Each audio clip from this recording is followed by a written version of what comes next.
আজ বিসর্জন, মানে বিসর্জন নাটক, প্রতিমা বিসর্জনও আছে, তার থেকে আরও বড় বিসর্জনও আছে। নাটকের ঘটনাটা বা গল্পটা ছোট করে আগে বলে নি কেমন, তারপর বাকি যা বলার দেখা যাবে। প্রধান চরিত্র পাত্রপাত্রিকারা ত্রিপুরার রাজা গোবিন্দ মাণিক্য, তার ভাই যুবরাজ নক্ষত্র রায়, ত্রিপুরার রাজপুরোহিত, প্রাচীন কালী মন্দিরের সবাই খুব ভক্তি করেন পুরোহিত রঘুপতি, আর জয়সিংহ রাজপুত যুবক, মানে ওই মন্দিরের সেবক, একদম ছোট্টবেলা থেকে পালন করেছেন রঘুপতি, অর্থাৎ রঘুপতির আশ্রয়ে পালিত তার সন্তানের মতো মন্দিরের সেবক জয়সিংহ।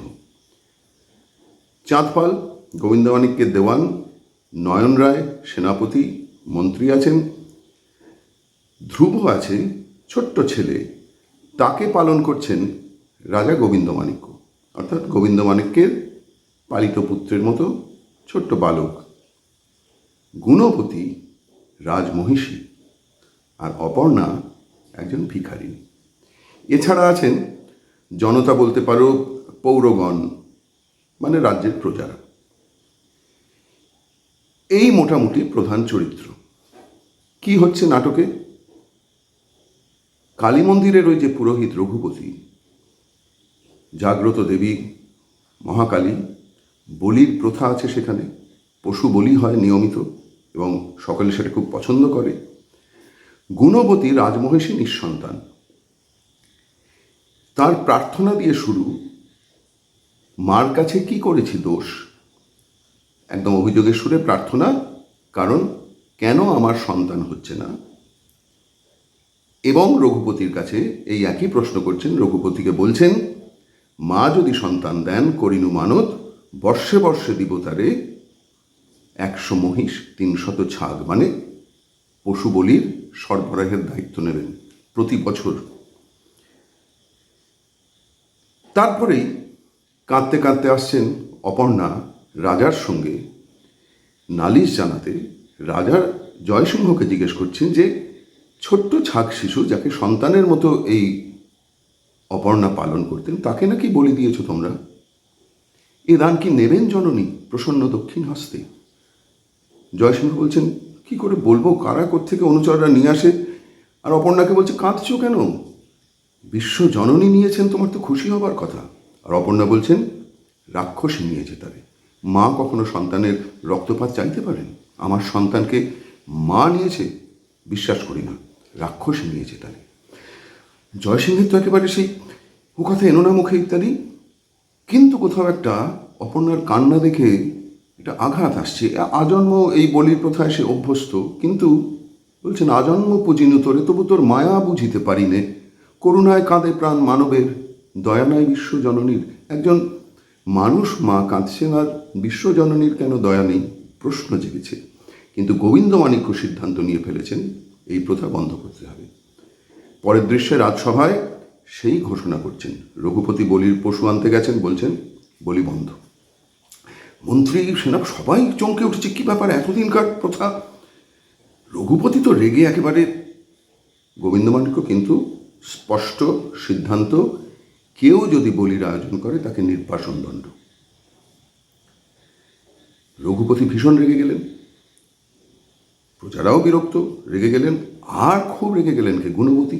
কারণ গুণবতীর বিশ্বাস যে বলির ব্যবস্থা করে সন্তান লাভ হবে। ফলে গোবিন্দ মাণিক্যের ওপর ভীষণ রেগে, মানে একেবারে চলে যাও, এবং শেষ অবধি যে ঠিক আছে, তোমার সিদ্ধান্ত তোমার, আমার সিদ্ধান্ত আমার, আমি পুজোর ব্যবস্থা করবই করব। এবং রঘুপতি ভীষণ রেগে আছেন, তাকেও বলছেন হবে না গো পূজার ব্যাঘাত। যাই হোক, এইবারে রঘুপতির তো শুধু রাগ নয়, রাজাকে শিক্ষা দিতে হবে। তার যে প্রতাপ, এতদিনকার ক্ষমতা, সেইখানে রাজা হাত দিতে চাইছেন। প্রথমে কি করছেন, নয়ন রায় যে সেনাপতি, তাকে ডেকে পাঠাচ্ছেন। কারণ নয়ন রায় খুব ভক্ত মানুষ, ভক্ত বংশে জন্ম মোড়ে কথা বলে। নয়ন রায়কে বলছে, রাজা কিন্তু মায়ের বিরুদ্ধে কাজ করছে, ফলে তার বিরুদ্ধে অস্ত্র ধরো। নয়ন রায় কিন্তু বলছেন, আপনি দাঁড়ায় আছে বিশ্বমাতা হৃদয়ের বিশ্বাসের পরে, সেই তার অটল আসন। আপনি তা ভাঙিতে বলিবে দেবী আপনার হাতে, তাহা হলে আজ যাবে রাজা, কাল দেবী মনুষ্যত্ব ভেঙে পড়ে যাবে জীর্ণ ভিত্তি অট্টালিকা সম। পুরনো বাড়ি যেমন ভেঙে পড়ে যায়, বিশ্বাসের ওপরেই তো রাজা আমাকে বিশ্বাস করেন। সবাই সবাইকে যদি অবিশ্বাস করতে শুরু করে তাহলে তো গোটা সংসার ভেঙে যাবে। আমি যে দেবীকে বিশ্বাস করি সেটাই তো তার আসন। আমি অবিশ্বাসী হতে পারবো না, আমি বিশ্বাস ভঙ্গ করতে পারবো না। জয়সিংহের খুব পছন্দ হচ্ছে কথাটা, রঘুপতি কিন্তু খুব বিরক্ত হচ্ছে। এইবারে কি হয়েছে, প্রজারা তো সবাই খুব বিরক্ত হয়েই আছে, কিন্তু তারা তো যতই হোক একটু ভীতু মানুষ, রঘুপতিকেও যেমন ভয় পায় রাজাকেও ভয় পায়। ফলে ওই রাজার সৈন্য আসছে ইত্যাদি শুনে যখন ভয় পেয়েছে, কে একটা খবর দিয়েছে, সৈন্য নয় রানীর পুজো আসছে। আর ব্যাস, জয়সিংহ রঘুপতিকে বলছেন যে নয়ন রায় যেমন বিশ্বাস করেন আমাদের ওই বিশ্বাসের জোরে করবো ইত্যাদি, সরে পুজোর আয়োজন হচ্ছে। সেই সময় গোবিন্দমাণিক্য এসে একদম সবাইকে ধমক দিয়ে, চলে যাও হেথা হতে, নিয়ে যাও বলি। রঘুপতি, শোনো নাই আদেশ আমার, মানে একেবারে ভীষণ রেগে গেছেন, কোথা আছে সেনাপতি ডেকে আন। নয়ন রায় এসে কিন্তু বলছেন, ক্ষমা করো অধম কিঙ্করে, অক্ষম রাজার ভৃত্য দেবতা মন্দিরে, মানে দেবতার স্থানে রাজার হুকুম চলে এইটা নয়ন রায় মনে করেন না। গোবিন্দানিকে বলছেন, তুমি তো আমার আদেশ পালন করছো, তোমার এর মধ্যে তো বিবেচনার কিছু নেই। নয়ন রায় বলছেন, না আমি পারবো না, তবে ফেল অস্ত্র তব, চাঁদপালকে তোমার অস্ত্র দাও, মানে চাঁদপাল তুমি হলে সেনাপতি। নয়ন রায় বলছে, চাঁদপালকে কেন দেব, তোমার পূর্ব পিতামহ আমার পূর্ব পিতামহকে দিয়েছেন, মানে বংশানুক্রমে আমি এই দায়িত্ব পালন করে এসেছি, ফিরে নিতে যাও যদি তুমি লও। করে সেই খুব মন খারাপ নিয়ে অস্ত্র সমর্পণ করে নয়ন রায় চলে যাচ্ছে। গোবিন্দকে খারাপ লাগছে, বলছেন, ক্ষুদ্র স্নেহ নাই রাজকাজে, দেবতার কার্যভার তুচ্ছ মানবের পরে হায় কি কঠিন। রঘুপতি তো খুব খুশি, কিন্তু এটা তো হলো না। জয়সিংহের মনে কিন্তু ক্রমশ যখন এই চক্রান্তের ব্যাপারগুলো দেখছেন না, কোথাও মনের মধ্যে একটা আরও আঘাত লাগছে। নয়ন রায়কে হলো না, নক্ষত্র রায়কে ডেকেছেন। নক্ষত্র রায় হচ্ছে যুবরাজ, গোবিন্দমাণিক্যের ভাই, তাকে লোভ দেখাচ্ছেন, তুমি রাজা হবে, সব স্বপন দিয়েছে দেবী, তুমি হবে রাজা, খালি রাজরক্ত চাই। আর নক্ষত্র রায় তো ভয় পেয়ে গেছেন, ওরে বাবা, মানে দাদাকে হত্যা করতে বলছেন। কিন্তু রঘুপতি করতেই হবে, ভয় টয় দেখিয়ে নক্ষত্র রায় তো চলে গেছেন, ভয় ভয়ে গেছে। কিন্তু জয়সিংহ একেবারে ভীষণ, যে ভাইকে দিয়ে ভাইকে হত্যা করতে হবে, এ কি পাপ। রঘুপতি বলছেন, পাপ পুণ্য তুমি কি বাঁচানো, শিখেছি তোমারই কাছে, তবে এসব অস্ত্র আরেক শিক্ষা দিই বলে রঘুপতি তাকে বোঝাচ্ছেন যে হত্যাই হচ্ছে সত্য, চারপাশে প্রতিদিন প্রতি মুহূর্তে এত এত প্রাণী মারা যাচ্ছেন, এটাই তো মহাকালীর ইচ্ছে, রক্তপাত। আর জয়সিংহ বলছেন, তাই যদি হবে তাহলে তো সব মরুভূমি হয়ে যেতে পারতো, তাহলে কেন বৃষ্টি হবে, তাহলে কেন ফুল ফুটবে। শেষ অব্দি রঘুপতির কথা মানতেই হচ্ছে জয়সিংহকে, কিন্তু ভেতরে ভেতরে কিন্তু আরও দূরত্ব তৈরি হচ্ছে। অস্বীকার করতে পারবেন না, গুরুকে পিতাকে এত ভক্তি করেন, আর আজন্ম একেবারে এই প্রথায় বিশ্বাস, ফলে একটা অভ্যাসের জড়তা আছে। কিন্তু ওদিকে অপর্ণার আহ্বান, অপর্ণার যে কান্না, তাকে তো নাড়িয়ে দিয়েছে। অপর্ণার গান গাইতে গাইতে যখন আসেন, আমি একেলা চলেছি এভাবে, তখন নিজেকেও মনে হয় যে সত্যি তো আমি তো একা, আমার তো মা ছাড়া কিছু নেই। আর সেই মায়ের মূর্তিকে গুরুদেব বলছেন যে সবটা সত্য কিনা। এইরকম সময় রঘুপতি প্রজাদের খেপাবার জন্য আরেকটা কাণ্ড করলেন। কিন্তু তার আগে নক্ষত্র রায়কে ওই যে রঘুপতি বলেছেন দাদাকে হত্যা করতে হবে, সেইটা চাঁদপাল গোবিন্দমাণিক্যকে খবরটা দিয়েছে। নিজের কানে শুনেছি, সাবধানে থেকো ইত্যাদি, দেবতার কাছে তব রক্ত এনে দেবে। গোবিন্দমাণিক্য বলেছেন, তবে আর নক্ষত্রের নাই দোষ, জানিয়াছি দেবতার নামে মনুষ্যত্ব হারায় মানুষ, মানে অন্ধভক্তি ধর্মের প্রতি থাকলে তখন মানুষ আর স্বাভাবিক থাকে না। কিন্তু যখন গোবিন্দমাণিক্য একা একা পুজো দিচ্ছেন যে রক্ত নহে ফুল আনিয়াছি মহাদেবী, জয়সিংহ তখন কোত্থেকে এসে ছুরি বার করে ওই যে রঘুপতির একটা আদেশ, রক্তপাত চাই, রাজাকে বধ না করলে কিছুতেই ভালো হবে না। বল চণ্ডী, সত্যই কি রাজ রক্ত চাই? এই বেলা বল, বল নিজ মুখে, বল মানব ভাষায়, বল শীঘ্র, সত্যই কি রাজ রক্ত চাই? ভেতর থেকে রঘুপতি বলছেন, চাই। তবে মহারাজ, নাম লহ ইষ্ট দেবতার, কাল তব নিকটে এসেছে, মানে মারতে যাবেন। গোবিন্দানী বলছেন, কি হয়েছে বুঝতে পারছো না? রঘুপতি বললেন, না, ও দেবীগুরু এক কথা, কিন্তু মারতে গিয়েও পারছেন না, অত অমানুষ তো নন, ছুরি পড়ে যাচ্ছে হাত থেকে। গোবিন্দমাণিক্য তো চলে গেলেন, রঘুপতি এত রেগে গেছে, কি করিলি অকৃতজ্ঞ, হ্যাঁ? ব্রহ্মসাপ ফেরাই গিয়ে অর্থপথ হতে লঙ্ঘিলি গুরুর বাক্য, ব্যর্থ করে দিলি দেবীর আদেশ, মানে এরকম সুযোগ পেয়ে হারালি। জয়সিংহ বলছে, দণ্ড দাও পিতা। কোন দণ্ড দিব? প্রাণদণ্ড নহে, তার চেয়ে গুরুদণ্ড চাই। স্পর্শ কর দেবীর চরণ, দেবীর পা স্পর্শ করিয়ে বল, তবে আমি এনে দিব রাজরক্ত শ্রাবণের শেষ রাত্রে দেবীর চরণে। শ্রাবণ মাসের শেষ রাত্রে রাজরক্ত এনে দিতে হবে। জয়সিংহের কাছ থেকে এই প্রতিশ্রুতি আদায় করলেন রঘুপতি। ওদিকে গোবিন্দমাণিক্য নক্ষত্ররায়কে একা ঘরে বলছেন, ভাই আমাকে মারতে চাও? তাহলে এই নাও তলোয়ার, এইখানে মারো। প্রজারা যেন জানতে না পারে, তারা তো রাজাকে অনুসরণ করে, রাজা তো তাদের কাছে দৃষ্টান্ত। সেইখানে রাজার বাড়িতে ভাইকে ভাই হত্যা করছে, এইটা প্রজারা যেন জানতে না পারে। আর নক্ষত্ররায় তো তাড়াতাড়ি পায়ে পড়ে ক্ষমা চেয়ে, না না, রঘুপতি দায়িক মন্ত্রণা, এইসব হয়েছে। রঘুপতি এদিকে প্রজাদের খেপাবার জন্য কি করেছেন, প্রতিমার মুখটা উল্টো দিকে ঘুরিয়ে রেখে দিয়েছে, করে প্রজাদের বলছেন মা বিমুখ হয়েছে, যা চলে গেছে। আর প্রজারা তো একেবারে ভয়ে, কি হবে সর্বনাশ। আর ওদের তো মানে সাধারণ যখন বুদ্ধি বিবেচনা একটুখানি কম ব্যবহার করে মানুষ, বলছেন এইরকম সব কথা, যে ঠাকুর তো বলে দিয়েছেন 3 মাসের মধ্যে মড়কে দেশ উচ্ছন্নে যাবে, যেরকম দেখছি 3 দিনের ভর সইবে না, এইসব কথা হচ্ছে। এই এক না আমাদের মুধো 2.5 বছর ধরে ব্যামোয় ভুগে ভুগে বরাবর তো বেঁচে এসেছে, ওই যেমনি বলি বন্ধ হলো অমনি মরে গেল। আরেকজন বলছে, আরে না রে, 3 মাস আগে মরেছে। 3 মাসই হলো, এই বছরেই তো মরেছে বটে। মানে একবার যদি কিছু মাথায় ঢোকে আর সেখান থেকে বেরোনো মুশকিল। এইবারে তারা তো ভীষণ উদ্বিগ্ন, রেগে গেছে রাজার ওপরে, মা বিমুখ হয়েছে।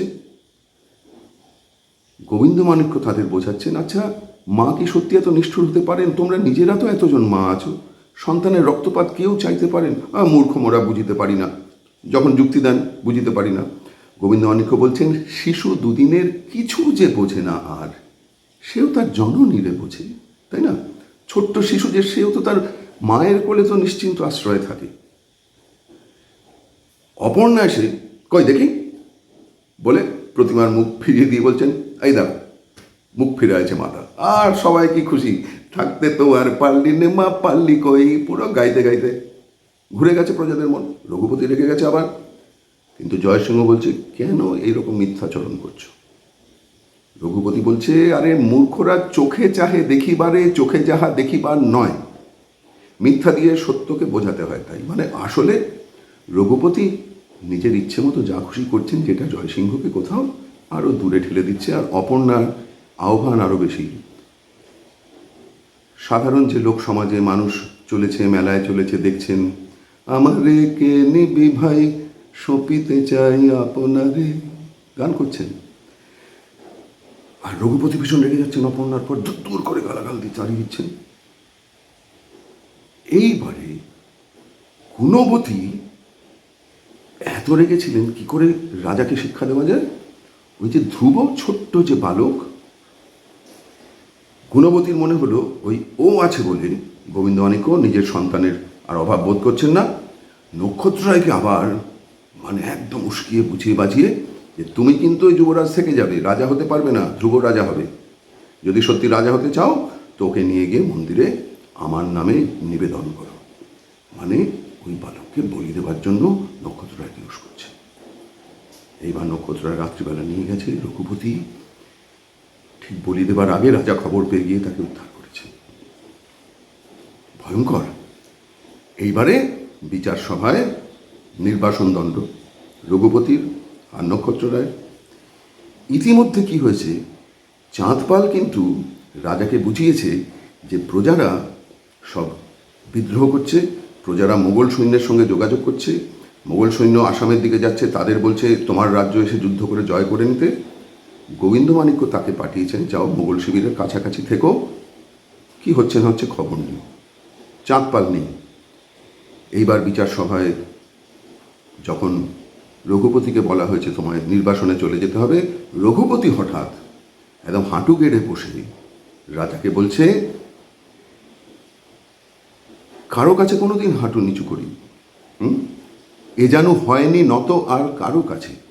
আমি বিপ্র, তুমি শূদ্র, তবু জোর করে আজ আমি নত জানু প্রার্থনা করিব তোমার কাছে, 2 দিন দাও অবসর। মানে 2 দিন ভিক্ষে চাইছেন, শ্রাবণের শেষ 2 দিন, ওই শ্রাবণ মাসের আর 2 দিন বাকি আছে, সেই 2 দিন আমার সময় দাও, তারপর চলে যাও। গোবিন্দমাণিক্য বলছেন বেশ তাই হবে। কেন চাইলেন 2 দিন? ওই যে শ্রাবণের শেষ দিনে জয়সিংহর কাছে প্রতিশ্রুতি আদায় করে রেখেছেন, শেষ বর্ষা, আর নক্ষত্ররায়কে নির্বাসনে পাঠাতে হবে। সবাই বলছে ক্ষমা করো ক্ষমা করো, নক্ষত্র তোমার ভাই। গোবিন্দমাণিক্য বলছেন না, এই আসনে যতক্ষণ আছি আমাকে নিরপেক্ষ বিচার, এক অপরাধে 2 রকম শাস্তি হতে পারে না। কিন্তু যখন নক্ষত্ররায় চলে যাচ্ছেন তখন তাকে আলিঙ্গন করে খুব দুঃখ পাচ্ছেন, তো একা হয়ে যাবেন, ভাই চলে যাচ্ছে, সভাগৃহ ছেড়ে যাও সবে, ক্ষণেক একেলা রব আমি। এইবার বলছেন যখন, নয়ন রায় ছুটতে ছুটতে এসে বলছেন খুব বিপদ, চাঁদপাল মোগল সৈন্যের সঙ্গে যোগ দিয়ে তাদের নিয়ে আসছে। খুব রেগে গেছে গোবিন্দমাণিক্য, কারণ নয়ন রায় তো চলে গেছিলেন, যে তুমি কেন চাঁদপালের বিরুদ্ধে এরকম অন্যায় অভিযোগ করছো, তোমার তো এটা শোভা পায় না। বলছে না, আমি ছেড়ে দিয়ে সৈন্য মানে কাজের সন্ধানে যাচ্ছিলাম, সেইখানে খবর পেলাম। গোবিন্দমাণিক্যকে বলছেন যে আমাকে তুমি সন্দেহ করছো, এইটা আমার সব থেকে খারাপ লাগছে। যাই হোক, আবার নয়ন রায়কে সেনাপতি করে গোবিন্দমাণিক্য ভীষণ আরও মন খারাপ। ওদিকে রঘুপতি সেই মন খারাপ নিয়ে জয়সিংহকে বলছে, এই যে হাঁটু গেড়ে আমি 2 দিন ভিক্ষে চেয়েছি, এটা যেন ব্যর্থ না হয়। সব মিলিয়ে একেবারে টান টান উত্তেজনা। এইবারে রাত্রিবেলা মেঘ ডাকছে, ভীষণ গর্জন, এতদিনে আজ বুঝি জাগিয়াছে দেবী। ওই মানে রঘুপতি পুজোর আয়োজন করেছে, শ্রাবণের শেষ রাত। এদিকে নক্ষত্ররায় চিঠি পাঠিয়েছে মোগল সৈন্য মানে চরের হাতে, যে নির্বাসনে যাবার পথে নক্ষত্ররায় মোগল সৈন্যের সঙ্গে যোগ দিয়ে নিজে রাজা হয়েছে, গোবিন্দমাণিক্য তুমি নির্বাসনে যাও বলে চিঠি পাঠিয়েছে। নয়ন রায় তো রেগে একেবারে অস্থির, না কিছুতেই হতে পারে না যুদ্ধ ছাড়া। গোবিন্দমাণিক্য বলছেন না, ত্রিপুরার রাজপুত্র যুবরাজ তিনি রাজা হতে চেয়েছেন, খুব ভালো কথা, আমি ভাই হয়ে তার বিরুদ্ধে অস্ত্র ধরবো না, প্রজাদের কাছে এটা ভালো শিক্ষা হবে না, আমি নির্বাসনেই যাব।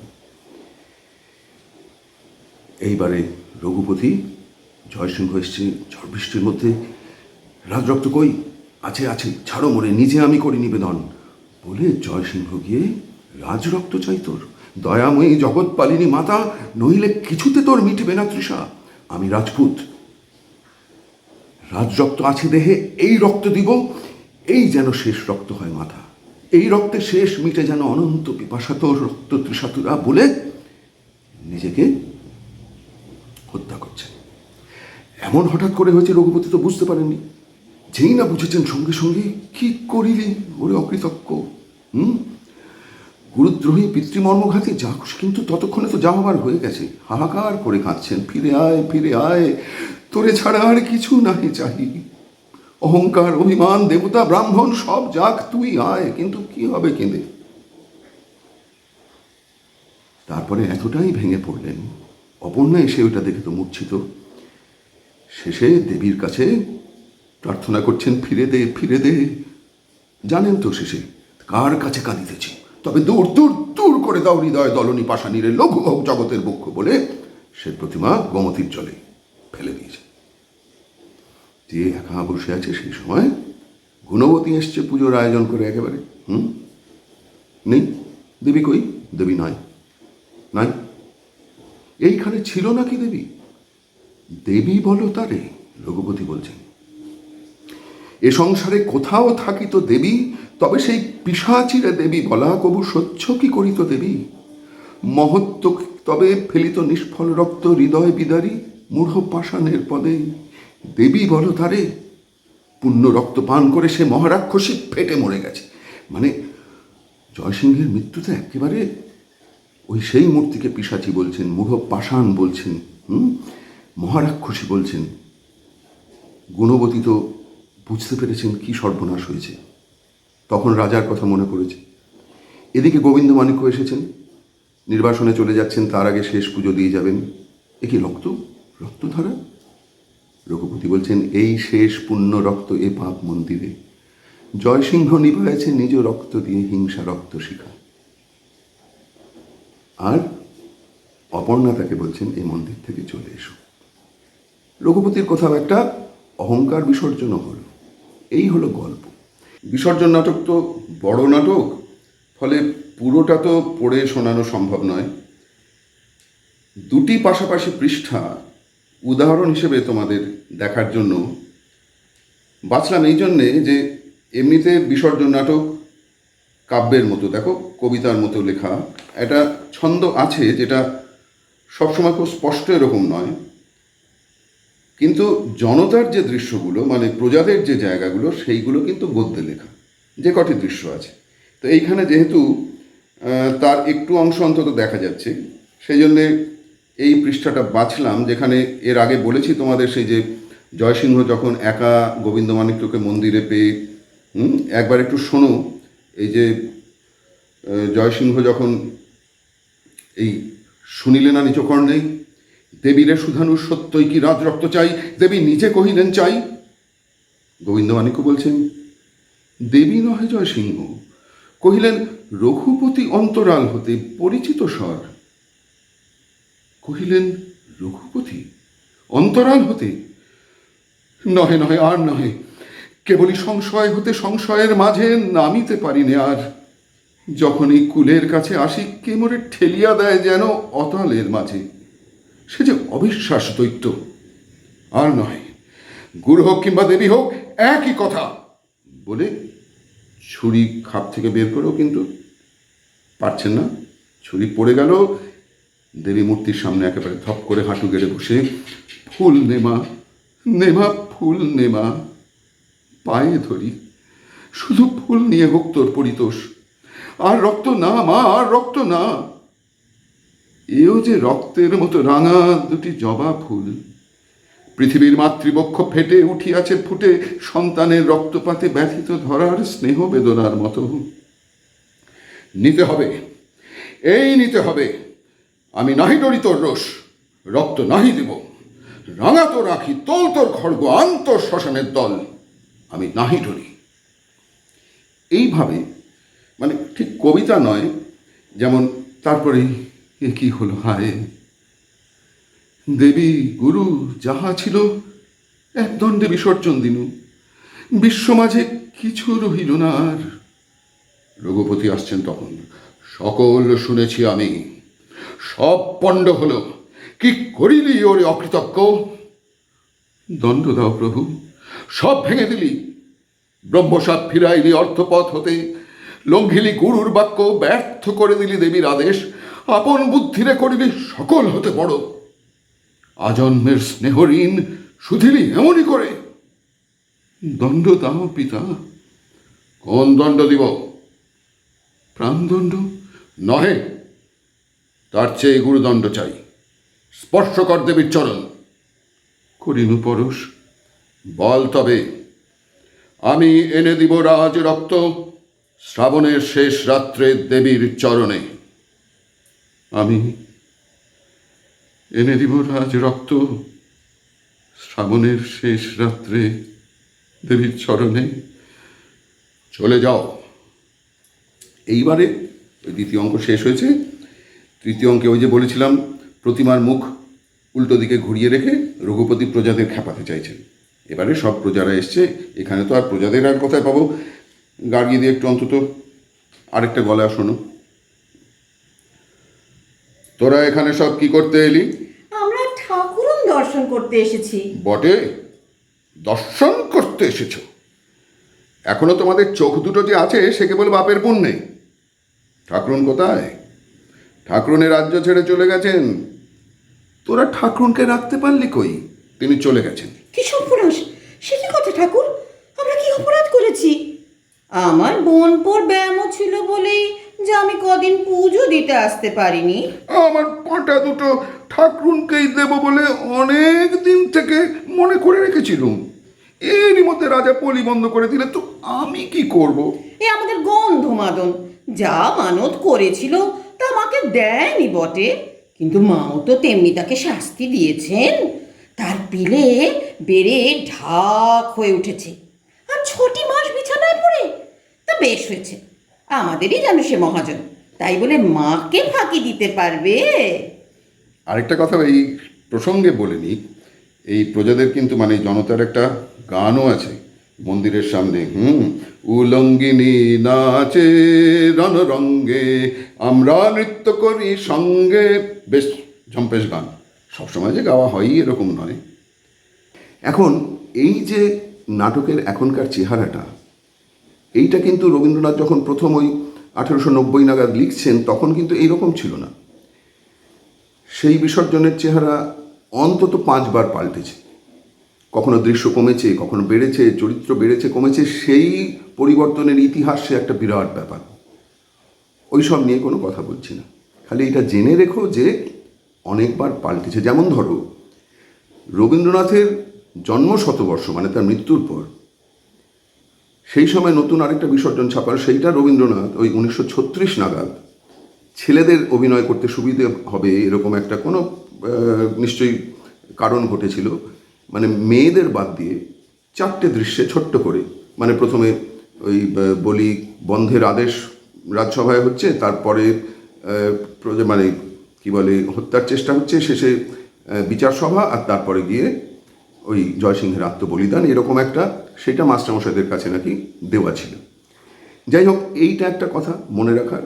আরেকটা খুব মজার ব্যাপার হচ্ছে রবীন্দ্রনাথ নিজে অভিনয় করেছেন মানে 1890 এবং তারপরে আবার 1900 সালেও এই রঘুপতির চরিত্রে, যখন তার বয়স কম।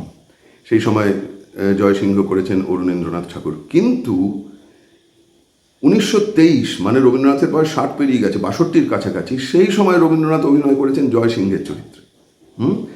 কীরকম অদ্ভুত ব্যাপার। এবং সেখানে ওই রানু, লেডি রানু মুখার্জি হয়েছেন পরে, যাই অপর্ণার চরিত্রে তখন দীনেন্দ্রনাথ করেছেন রঘুপতি। আসলে বয়সের সঙ্গে তো আসল ব্যাপার না, মনে মনে আর ভীষণ যখন অভিনয় করতেন রবীন্দ্রনাথ এত একাত্ম হয়ে যেতেন। একটা গল্প বলি, এটা হচ্ছে ওই 1900 সালের যে অভিনয়, সেইখানে ত্রিপুরার রাজা সত্যিকারের রাজা। এটাও একটু জেনে রেখো, বিসর্জন নাটকটা যে গল্পটা নিয়ে হচ্ছে সেইটা কিন্তু তার আগেই রবীন্দ্রনাথ লিখেছেন একটা উপন্যাস রাজর্ষি। বালক বলে একটা পত্রিকা বেরোতো, সেই বালকে প্রত্যেক মাসে ধারাবাহিকভাবে এই গল্পটা বেরিয়েছিল।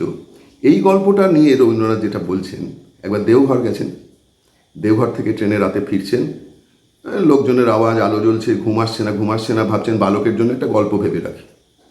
ভাবতে ভাবতে ঘুমিয়ে পড়েছেন। স্বপ্নে দেখছেন একটি ছোট্ট মেয়ে মন্দিরের সামনে তার বাবাকে সিঁড়ির দিকে দেখিয়ে বলছে, বাবা কি এ যে রক্ত। আর বাবা ভেতরে ভেতরে মেয়ের কষ্ট দেখে আঘাত পাচ্ছেন, কিন্তু চাপা দেওয়ার চেষ্টা করছেন। এইরকম একটা স্বপ্ন দেখেছেন। সকালবেলা ঘুম ভাঙার পর বলছেন, এ তো আমার স্বপ্নে পাওয়া গল্প। আর ত্রিপুরার রাজ পরিবারের সঙ্গে রবীন্দ্রনাথের কিন্তু একটা পরিচয় ছিল এবং শান্তিনিকেতন আশ্রম বিদ্যালয়ের জন্য প্রচুর সহায়তা পেয়েছেন। তো রাজা বীরচন্দ্র সেই সময় কলকাতায় এসছেন তাকে নাটকটা দেখাবার জন্য, 1900 সালের অভিনয়। আচ্ছা, আর সত্যি সত্যি ঐতিহাসিক চরিত্র কিন্তু গোবিন্দমাণিক্য, গুণবতী, কিন্তু সত্যি সত্যি ভাইয়ের জন্য সিংহাসন ছেড়ে চলে গেছিলেন গোবিন্দমাণিক্য। ভাইয়ের নাম ছিল ছত্রমাণিক্য, যিনি রাজা হয়েছিলেন। এইটা ঐতিহাসিক সত্য, কিন্তু এর সঙ্গে বলির কোনো সম্পর্ক ছিল না, যেটা রবীন্দ্রনাথ জুড়ে এই নাটকটা তৈরি করেছে। কিন্তু বলছিলাম যেটা, যে অভিনয় করতে করতে রবীন্দ্রনাথ এমন একাত্ম হয়ে যেতেন। অবনীন্দ্রনাথের বর্ণনা যে ওই যে প্রতিমাকে দূর দূর দূর করে দাও হৃদয় নলনী পাষাণীলের লোকভোগ জগতের বক্ষ বলে সত্যি একটা প্রতিমা থাকতো সেই সময়। ওই যে বলেছি বাল্মীকি প্রতিভার সময় একটু রিয়ালিস্টিক স্টেজ, সব একটু সত্যি সত্যি। সেই ভারী প্রতিমা রবীন্দ্রনাথ ধাক্কা দেবেন, আর ওই পেছন থেকে দড়ি ফড়ি সব বেঁধে রাখা আছে, ওই টেনে নিয়ে সরিয়ে নেবে, এই হচ্ছে ব্যবস্থা। রবীন্দ্রনাথ উত্তেজিত হয়ে গোটা প্রতিমাটা বুকে তুলে নিয়ে হাঁটা দিয়েছেন, দিয়ে হঠাৎ উল্টো দিকে আবার ঘুরতে লেগেছেন, যেন মানে একদম সেই উন্মাদের মতো আচরণ করছেন। তারপর গিয়ে কোনো রকমে নামিয়ে দিলেন। কী হয়েছিল ব্যাপারটা? পরে রবীন্দ্রনাথ বলছেন যে এমন একটা আমার হলো, তুলে নিয়েছি, নিয়ে ছুটতে গিয়ে দেখছি কি একটা ওই ছোটো মেয়ে হারমোনিয়াম নিয়ে ওখানে বসে আছে, তার ঘাড়ের ওপর পড়লে তো সর্বনাশ। তখন কি করি, ওই করে যাই হোক, সে কোমরের ব্যথায় 1 মাস ভুগেছিলেন, কিন্তু এতটাই একাত্ম হয়ে যেতেন। এ তো গেল ঠাকুর বাড়ির অভিনয়ের কথা। এবার আমি আমার নিজের একটু প্রত্যক্ষ অভিজ্ঞতার কথা একটু বলি। ওই যে ক্লাস 6-এ ভর্তি হলাম পাঠভবনে, আমার প্রথম নাটক দেখা সেই বছরেই সুপ্রিয়দাও তখন যোগ দিয়েছেন সবে, তখনকার যারা ওই ক্লাস 11-এর সব থেকে বড় ছেলেমেয়েরা, তাদের দিয়ে করিয়েছিলেন বিসর্জন। সে একেবারে মানে ভাবতেই পারবে না কি অভিজ্ঞতা। খোলা ছাদে, মানে আকাশের নিচে স্টেজ হয়েছে, পুরনো ঘণ্টাতলা এখন ভেঙে গেছে ঝড়ে, সেইটা মন্দিরের মতো করে সাজিয়ে খাটটার দিয়ে স্টেজ করে, সে যে কী অপূর্ব একটা অভিজ্ঞতা, সব কিছু ভালো করে বুঝিনি। কিন্তু রঘুপতি করেছিলেন অরূপ মুখার্জি, অরূপ মুখোপাধ্যায় 11-এর ছাত্র, আর জয়সিংহ করেছিলেন সমীক ঘোষ, ওকে কুকুলদা বলেই সবাই জানে, কুকুল ডাকনাম। আরও অনেকে ছিলেন, শ্রীলেখা চট্টোপাধ্যায় কি সুন্দর এখন আবৃত্তি করেন, গুণবতী। নক্ষত্র রায় করেছিলেন বলছি মানে আমি করেছিলই বলি, সুগত দা, হ্যাঁ, সুগত হাজরা যাদবপুর বিশ্ববিদ্যালয়ের ভূবিজ্ঞানের অধ্যাপক ছিলেন, অবসর নিয়েছেন, এখন নানান জায়গায় বিশেষজ্ঞ হিসেবে মতামত দিতে। অমিতাভ দা, গোবিন্দমাণিক্য কি সুন্দর আবৃত্তি করেন এখনো।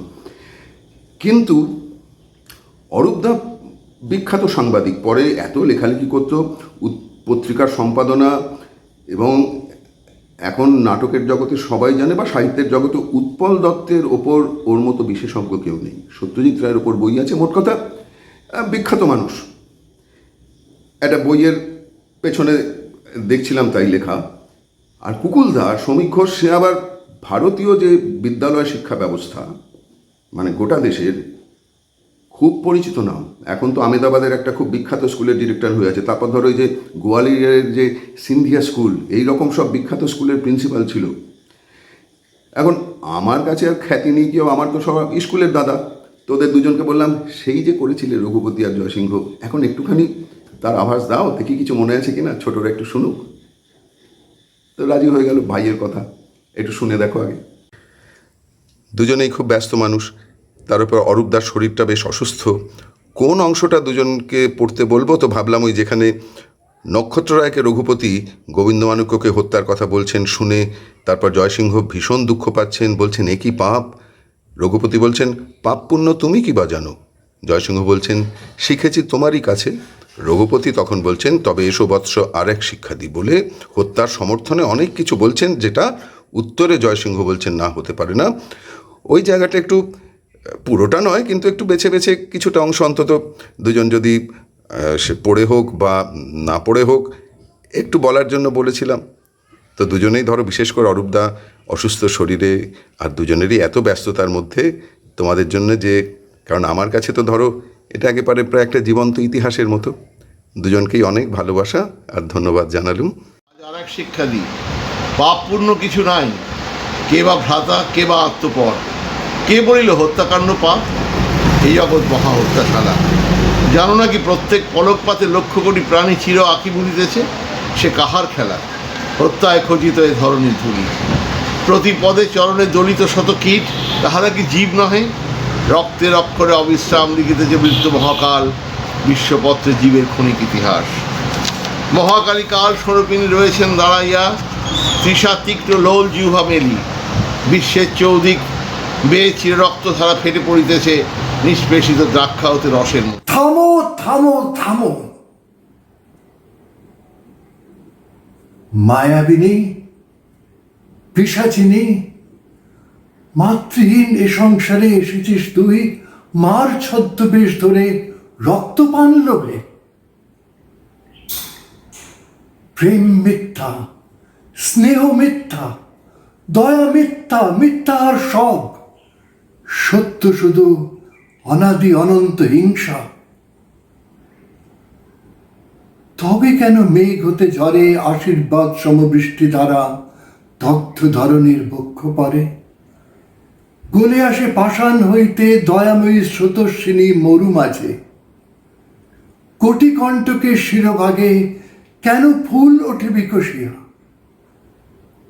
ছলনা করেছ মনে প্রভু, দেখিতেছ মাতৃভক্তি রক্ত সম হৃদয়ে টুটিয়া ফেটে পড়ে কিনা? আমারই হৃদয়ে বলি দিলে মাতৃপদে। ছলনা বুঝেছি আমি তব, ভক্ত হিয়া বিদারিত এই রক্ত চাও। দিয়েছিলে এই যে বেদনা, তারই পরে জননীর স্নেহহস্ত পড়িয়াছে। দুঃখ চেয়ে সুখ শতগুণ, কিন্তু রাজরক্ত ছি ছি। ভক্তি পিপাসিতা মাতা, তারে বলো রক্ত পিপাসিনী। সেই স্কুলের ছেলেরা এখন কত বড় হয়ে গেছে।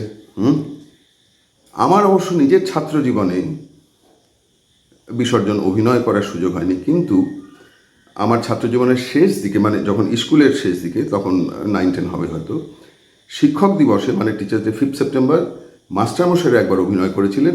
তখন ওই রিহার্সাল দেখার একটা সুযোগ হয়েছিল। সুপ্রিয়দা রঘুপতি, বিজয় সিংহ গানের মাস্টারমশাই, তখন খুবই কম বয়স।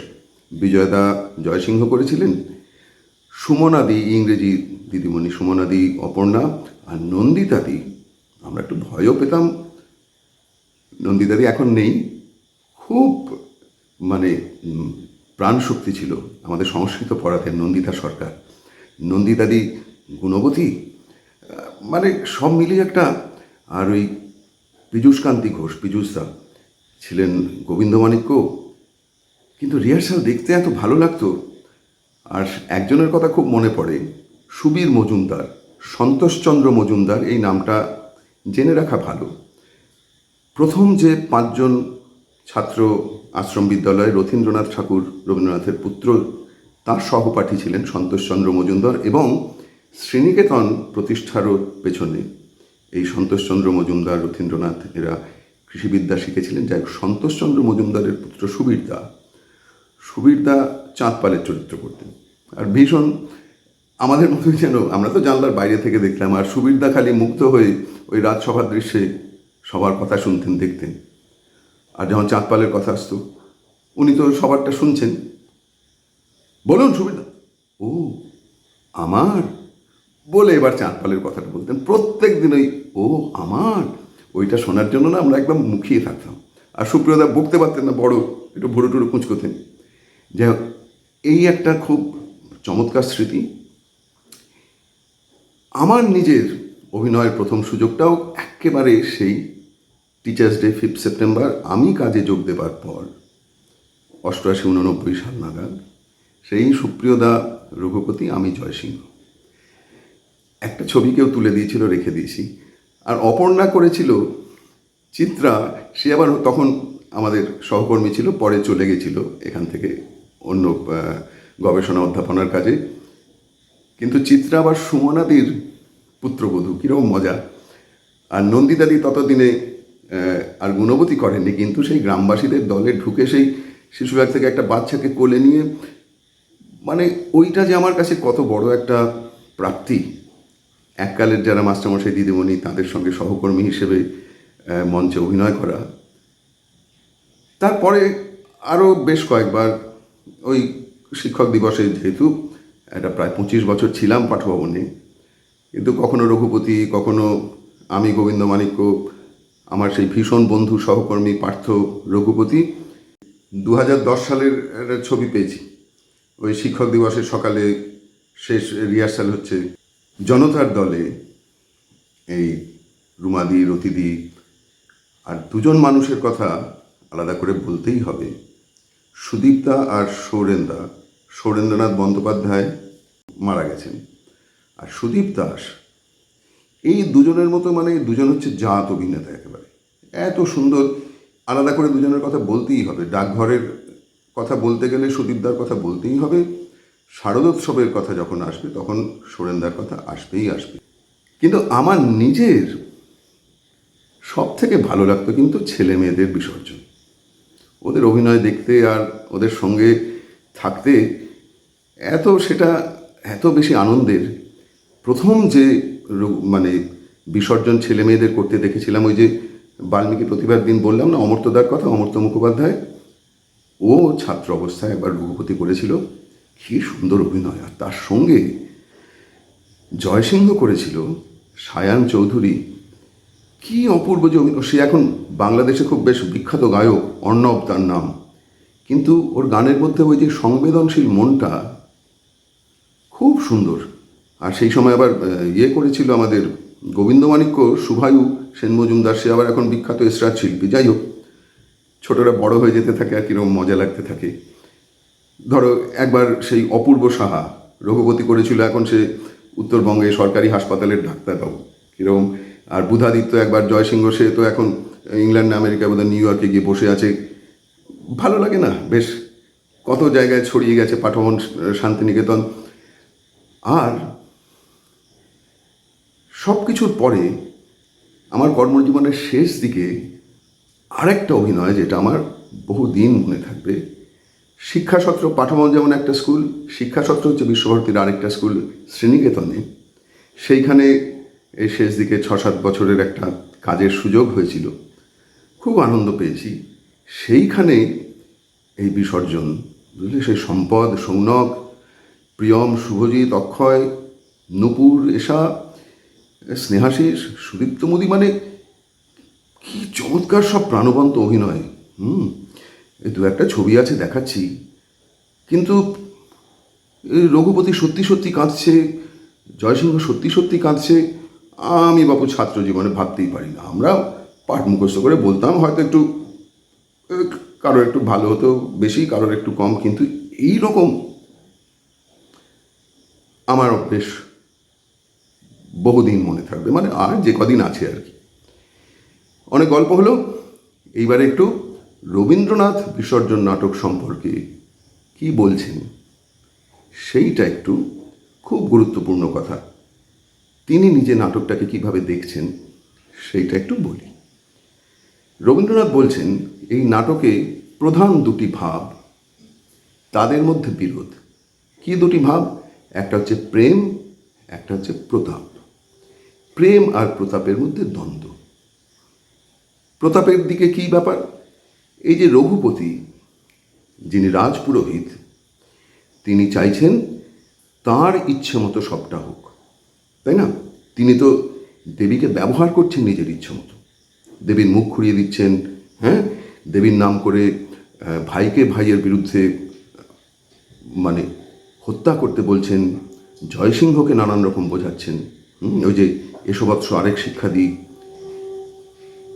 গুণবতী রাজমহিষী, তারও ক্ষমতার শেষ নেই, তার নিজের একটা ইচ্ছা, আমার নিজের সন্তান কেন হবে না, একটা প্রাণের জন্য প্রার্থনা। এই একটা প্রাণ পাবার জন্য, মানে একটা প্রাণ নিজের পাবার জন্য শত শত প্রাণ বলি দিতে তিনি প্রস্তুত। এতটাই তার নিজের প্রতি ভালোবাসা, এত অহমিকা। এরা হচ্ছেন প্রতাপের দিকে। আর অপর্ণা ওই একেবারে গুণবতীর ঠিক উল্টো, কিছুই নেই অথচ ভালোবাসা আছে। ওই প্রেমের মূল্যে প্রাণের মূল্য, এইটা রবীন্দ্রনাথ বলছেন। তোমরা বুঝবে, ধরো কত মৃত্যুর খবর এখন চারপাশে হলো, যে মানুষকে কোনোদিন চিনি না জানি না, তার মৃত্যুর খবর শুনে মনটা খারাপ হয়। কিন্তু খুব পরিচিত কেউ, খুব যাকে চিনি ভালোবাসি এমন কেউ মারা গেলে অনেক বেশি দুঃখ হয় না? ফলে আমি কতটা ভালোবাসি সেই অনুযায়ী সেই প্রাণটা মূল্য পায়। একটা মানে পালিত কোনো জীব, সেই কুকুর বিড়াল যাই হোক, মারা গেলে দুঃখ হয়, কারণ আমি তাকে ভালোবাসি। আবার পৃথিবীর সব মানুষকে যারা ভালোবাসেন, মাদার টেরেসার মতো বলো কি গান্ধীর মতো কি বলো, তারাও ওই রকম দুঃখ পান। অপর্ণার যে কান্না ছাক শিশুর জন্য, জয়সিংহকে প্রথমে আঘাত করল। তোর মায়া বুঝিতে পারিনে, কালীকে বলছেন, করুণায় কাঁদে প্রাণ মানবের, দয়া নাই বিশ্বজননীর। আর তাই তো। কিন্তু জয়সিংহের পক্ষে এক তো গুরু পিতা রঘুপতি, তাকে অমান্য করা অসম্ভব। তার উপর কি ওই যে একদম ছোটবেলা থেকে কেউ যখন কোনো একটা প্রথায় অভ্যস্ত হয় তখন সেই অভ্যাসের জড়তাও কিন্তু একটা বিরাট মাথুন। তাকে অস্বীকার করা খুব কঠিন কাজ, খুব তার জন্য সচেতন প্রয়াস দরকার হয়। গোবিন্দমাণিক্যকে এমন আঘাত করলো, গোবিন্দমাণিক্য তো বুঝলেন যে এতে মঙ্গল নেই। বিশ্বজননী সবার কল্যাণের দায়িত্ব যার প্রতি অর্পণ করে যাকে ভক্তি করছি, বিশ্বাস করছি, সেই মাতৃমূর্তি, তাকে আমি রক্তপাতে কখনো অর্ঘ্য নিবেদন করলে সামগ্রিক মঙ্গল হতে পারে না, এতে হিংসার পরিচয় আছে। এইটা যখনই বুঝলেন, দেখো রাজসভাতেও যখন ভীষণ রেখে গেছে এই রঘুপতি, তুমি শুনিয়াছ দেবীর আদেশ, আমি শুনি নাই। সবাই বলছে তাই তো, এ বড় আশ্চর্য, ঠাকুর শোনেন নাই। গোবিন্দমাণিক্য বলছেন, দেবী আজ্ঞা নিত্যকাল ধ্বনিছে জগতে, সেই তো বধিরতম যে জন সেবানী শুনেও শুনে না। বধির মানে হচ্ছে কানে যিনি শোনেন না, বধিরতম মানে সব থেকে যার কানে শোনা সম্ভব নয়। কারণ বধিরতা অর্থাৎ কানের অসুখ হলে চিকিৎসা করে সারিয়ে তোলা যেতে পারে, কিন্তু কেউ যদি শুনবো না বলে পণ করে বসে থাকে, অর্থাৎ শুনেও শোনে না, তারটা কি করে সারাবে? কেউ যদি চোখে দেখেও বলে আমি দেখতে পাচ্ছি না। তাই আমি শুনবো কিনা, কিন্তু দেবীর আজ্ঞা নিত্যকাল ধ্বনিছে জগৎ, অর্থাৎ কিসে মঙ্গল কিসে অমঙ্গল এইটা চাইলেই তোমরা বুঝতে পারবে সবাই। এটা বলতে চাইছেন। গুণবতী যখন বলছেন, ভীষণ রেগে আসছেন উন্মাদের মতো, যে তোমাকে দেবী বলেছে যে রক্তপাত তার পছন্দ নয়। গোবিন্দমাণিক্য বলছেন যে ক্ষীণ দীপালোকে গৃহকোণে থেকে যায় অন্ধকার, প্রদীপের আলোয় ঘরে সবটা আলো হয় না, সব পারে আপনার ছায়া কিছুতে ঘুচাতে নারে দ্বীপ। নিজের যে ছায়াটা সেইটাকে তো প্রদীপ ঘোচাতে পারে না। ফলে আমরা যখন কোনো কিছু ভাবি, নিজের দিক থেকে যখন ভাবি, তখন আমার ইচ্ছেটা পুরো সত্যটাকে আড়াল করে রাখে। স্বর্গ হতে নামে যবে জ্ঞান, বলছেন হ্যাঁ, আপনার ছায়া কিছুতে ঘুচাতে নারে দ্বীপ। মানবের বুদ্ধি দ্বীপ সম, যত আলো করে দান তত রেখে দেয় সংশয়ের ছায়া, কারণ সবটা দেখতে পায় না। স্বর্গ হতে নামে যবে জ্ঞান, নিমেষে সংশয় টুটে, আমার হৃদয়ে সংশয় কিছুই নাই। অর্থাৎ এই যে সূর্যের আলো এসে, কিন্তু সূর্যের কি ছায়া পড়ে? সূর্যের আলো সবাইকে আলোকিত করে, যেন সেই অনেক দূর থেকে ওপর থেকে আলো আসছে। সেই রকম একটা সব কিছুকে আলোকিত করা আমার উপলব্ধি হয়েছে, সেই জন্য আমার আর সংশয় কিছু নেই। গুণবতী তাতে বুঝছেন না, তাতে আরও রেগে যাচ্ছে। তুমি থাকো তোমার অসংশয় নিয়ে, আমাকে দুয়ার ছাড়ো, আমারে দুয়ার ছাড়ো, আমার পূজার বলি আমি নিয়ে যাই আমার মায়ের কাছে। কারণ তার তো ওটা একেবারে ভীষণ, একেবারে দৃঢ় বিশ্বাস যে বলি দিয়ে সন্তান পাওয়া যাবে। পরে দেখো এই যে সবাই বিরক্ত, সবাই রাগ করছে, গোবিন্দমাণিক্য কিন্তু কোথাও একটা ওই যে প্রেমের শক্তিতে, না ভাইয়ের বিরুদ্ধে অস্ত্র ধরব না বা রক্তপাত করব না, এই বিশ্বাসে দৃঢ় থাকতে পারছেন। অপর্ণা তো ছিলেন। জয় সিংহের অবস্থাটা হচ্ছে সব থেকে দুঃখের, কারণ না চলে যেতে পারছেন মন্দির ছেড়ে, বলছেন বন্দি আমি সত্য কারাগারে। ফলে তাকে এমন একটা পথ বেছে নিতে হচ্ছে। উনি কিন্তু বুঝতে পারছেন যে রঘুপতি তাকে ভালোবাসেন, বলেছেন বারে বারে। যখন জয়সিংহ প্রথমেই বলেছে যে কেন নয়নরাকে ডাকছো, করছো, আমি তো আছি, তখন বলেছেন তোরে আমি ভালোবাসি প্রাণের অধিক, তোরে আমি নারীব হারাতে, প্রাণের থেকেও তোকে ভালোবাসি, তোকে আমি মানে কোনো বিপদে পড়তে দেবো না। পরে তো রেগে গিয়ে যখন সেই একা পেয়েও মারতে পারলেন না গোবিন্দমাণিক্যকে, তখন বললেন যে দেবীর পা ছুঁয়ে শপথ কর। কিন্তু কোথাও একটা এই যে বলছেন না শেষ কথাটা জয়সিংহ, এই যেন শেষ রক্ত হয় মাতা, এই রক্তে শেষ মিটে যেন অনন্ত পিপাসা তোর রক্ত তৃষাতুরা। তোমার তৃষ্ণা তো অনন্ত, শেষ নেই, মিটবে না।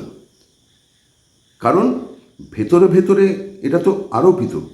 মানুষের লোভ যদি তোমার উপর চাপিয়ে দিয়ে তোমার মধ্যে দিয়ে দেখানো হয় তাহলে শেষ নেই। ফলে মানুষের চেতনা, মানুষের বোধ জাগলে তবেই এটা বন্ধ হতে পারে, রক্তপাত। রঘুপতির কথা বলছেন, তাই হলো। সেই জন্য রবীন্দ্রনাথ বলছেন যে প্রতিমা বিসর্জনের থেকেও বড় এই জয়সিংহের আত্মবিসর্জন। তার ফলেই তো এটা হতে পারল, রঘুপতির অহংকার বিসর্জন।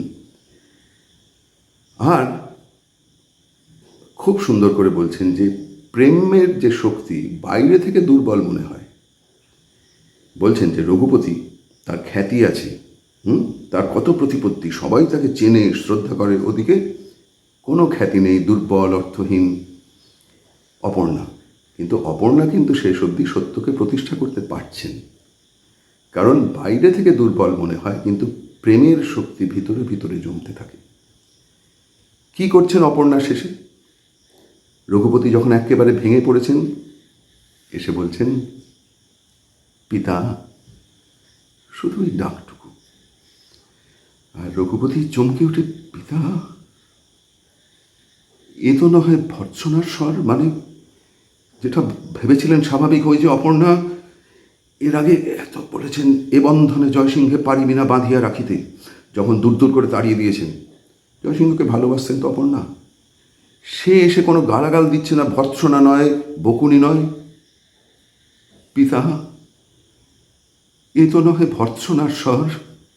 আহা, মা জননী, এ পুত্রঘাতিরে পিতা বলে যে জন ডাকিত, সেই রেখে গেছে ওই সুধামাখা নাম তোর কণ্ঠে। এইটুকু দয়া করে গেছে, আহা, ডাক আরবার। পিতা, এসো, এ মন্দির ছেড়ে যাই মোরা। এই শেষ অপর্ণা ডাকছেন। গুণবতী এসছেন। গুণবতী গোবিন্দমাণিক্যকে বলছেন, আজ দেবী নাই, তুমি মোর একমাত্র রয়েছ দেবতা। গোবিন্দমাণিক্য গুণবতীকে বলছেন, গেছে পাপ, দেবী আজ এসেছে ফিরিয়া আমার দেবীর মাঝে। এই যে মানুষের মধ্যে, তো সব মানুষের মধ্যে দেবতা, ভালো, দেবত্ব হচ্ছে ভালোত্ব। কিন্তু মানুষ যখন অন্য কোনো লোভে, স্বার্থে সেই ভালোটাকে ভুলে যায়, যেন দেবতা চলে যান ভেতর থেকে। সেই দেবী আজ এসেছে ফিরিয়া আমার দেবীর মাঝে। রঘুপতি বলছেন অপর্ণার দিকে তাকিয়ে, হাত দুটি ধরে, পাষাণ ভাঙিয়া গেল। জননী আমার এবার দিয়েছে দেখা প্রত্যক্ষ প্রতিমা, জননী অমৃতময়ী। প্রত্যক্ষ প্রতিমা, আর পাষাণ প্রতিমা নয়। অপর্ণাকে জননী অমৃতময়ী। তাহলে সেই প্রত্যক্ষ প্রতিমাদের অনেক নমস্কার জানিয়ে, সব মানুষের মধ্যেই যে অন্তর্নিহিত দেবত্ব, তাকে নমস্কার জানিয়ে ভালো থেকো সবাই শেষ করলাম।